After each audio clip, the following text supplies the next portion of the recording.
You'd think, given my love for tactical RPG series like Fire Emblem and XCOM, that Triangle Strategy would be an immediate buy for me, but the Final Fantasy Tactics style strategy RPGs have not really worked for me in the past. This is why I continue to be glad for this part of Square Enix that understands and appreciates demos, because I got the chance to try the game out myself. The demo chapters highlighted a world with some fascinating world building, characters with a good amount of potential, and a battle system that will certainly challenge me on my run through the game.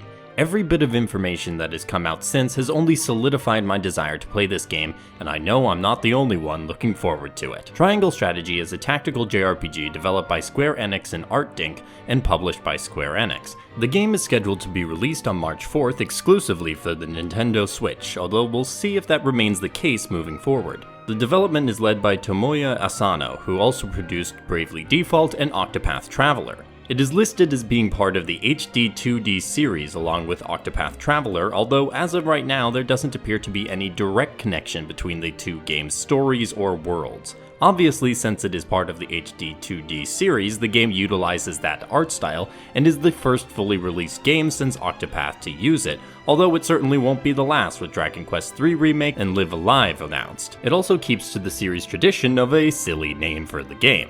The initial announcement also came with a demo of some mid-game chapters, and about a year later a new demo of the first 3 chapters of the game with the ability to carry them over once the full game releases came out as well.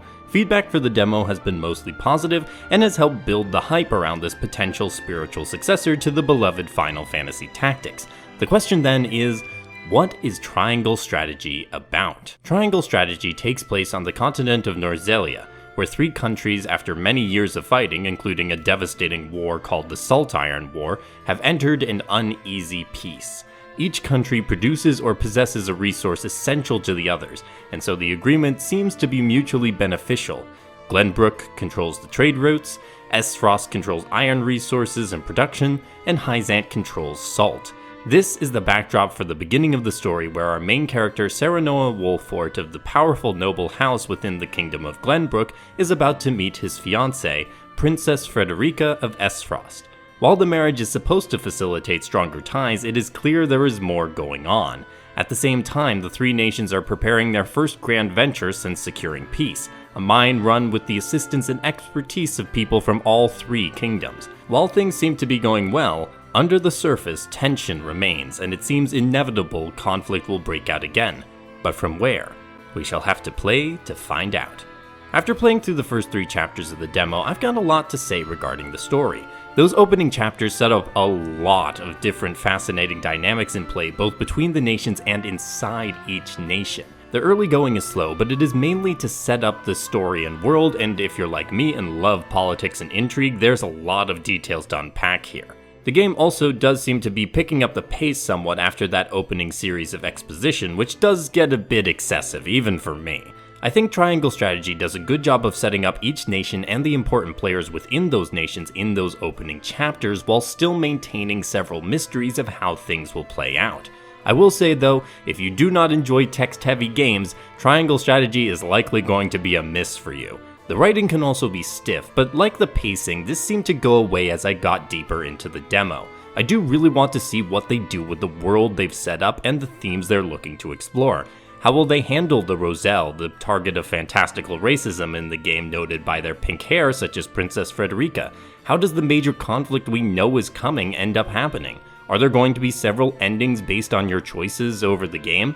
I'm looking forward to finding out, but the game is not just political strategy, but battle strategy as well. In each chapter, there are up to 3 different parts of the gameplay: exploration, scales of conviction, and battle. Most chapters open up with exposition. Red events are the main story, while green events take place outside of Serenoa's perspective and can let you know what's going on elsewhere. After the opening dialogue/exposition is done, you enter either exploration or scales of conviction mode, but I'll start with exploration. During this stage, you can go around talking to townspeople, party members, or other important NPCs outside your army. There will also be items that can be found in sparkly spots around the land, special merchants with items you can't get anywhere else, and make sure you check inside all the buildings for people and items as well. As Serenoa goes around, he is also gathering information that will show up later on in the Scales of Conviction mode, such as clues about what's going on in Estfrost or Hyzante. Lastly, certain party members have exclamation marks above their heads. These are opportunities to show your convictions. The party member will discuss something going on in the story, and you choose between 3 dialogue options. After choosing the message, Serenoa's convictions have been strengthened will show up. There are 3 convictions in the game: unity, morality, and liberty. And over the course of the game, they'll impact what direction the game goes, including who will join your forces. However, the levels of your convictions are invisible to you, so I don't know which direction my Serenoa is leaning at all. On the topic of conviction though, the Scales of Conviction are an in-universe system of making tough choices for House Wolford. The Lord of the House selects 7 of their closest companions and has them vote on a course of action. And whichever way the scales swing, that's the way House Wolford goes. As Lord, you don't have a vote, but that doesn't mean you sit back and twiddle your thumbs.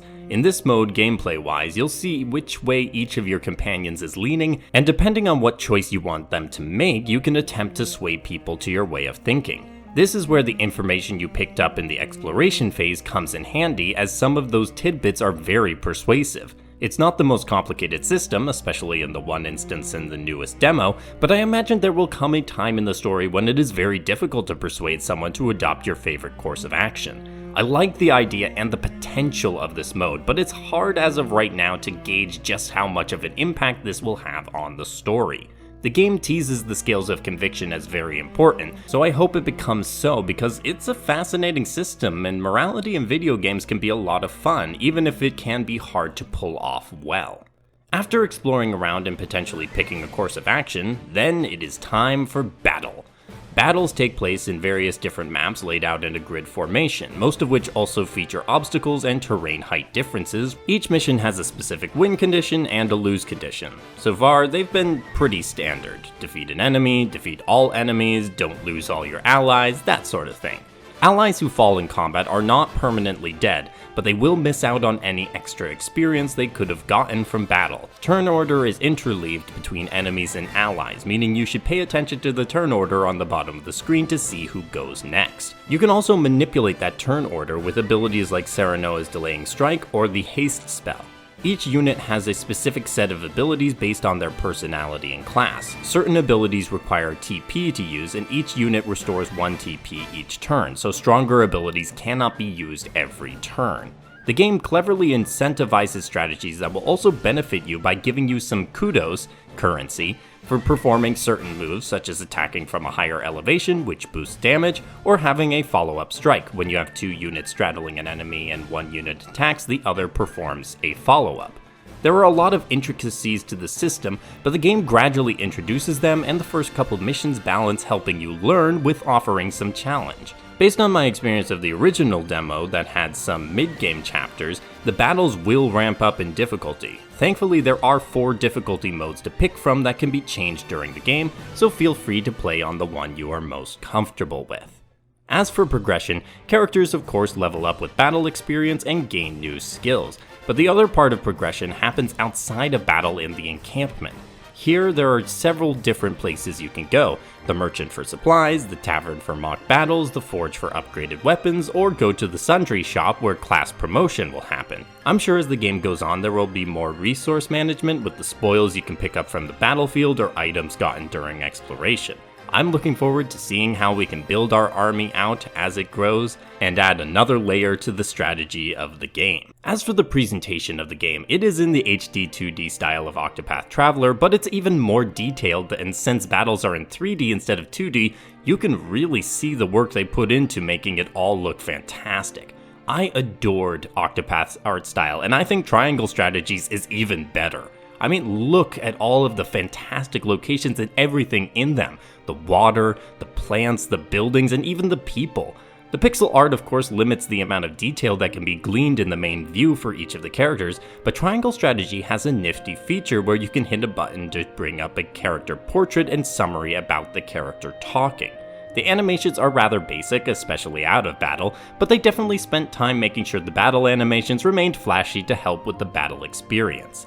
Musically, the tracks that I've heard sound good and fit the tone of the game really well so far. I don't think any specific tracks have blown me away, but I'm looking forward to hearing how the soundtrack evolves over the story's journey. On the more mixed side of things, the voice acting isn't bad, there just seems to be less energy behind the performances than I expected. I hope, like with the pacing and writing, that things get smoother as the game goes on, and there are plenty of nice voices in this game. It just feels like they're holding back for some reason. On the sound effects side of things, it's mostly good and unobtrusive, but they did make an odd decision to do a sound effect for ellipses in dialogue. As I said, odd. UI and UX, the font is rather small and the game has a lot of text, so that could be an issue for some. Finding everything in the menus though worked, so everything is perfectly functional on that front. Overall, while there are some choices I think are strange with the presentation, the art is gorgeous, the music fitting, and all the information is there if you just squint a little more. The news cycle and the demos have kept me hyped with each new bit of information I've uncovered about Triangle Strategy. I think it is clear that this game isn't going to be for everyone with its text-heavy beginning, politically rich landscape, and strategic battle system, but I also know there are plenty like me who have been eagerly awaiting a game like this. If you haven't already and I piqued your interest, I implore you to check out the demos. They are the best way to tell if this game is for you. In the meantime though, you know I'll be counting down the days till March 4th. I hope this video was enjoyable and informative. Leave a like to help others find this video and the channel, and comment below your thoughts on Triangle Strategy or anything else you can think of. Subscribe to make sure you don't miss out on any of my videos on Triangle Strategy or other great games, and I hope to see you all in the next video. Have a great day, and happy gaming.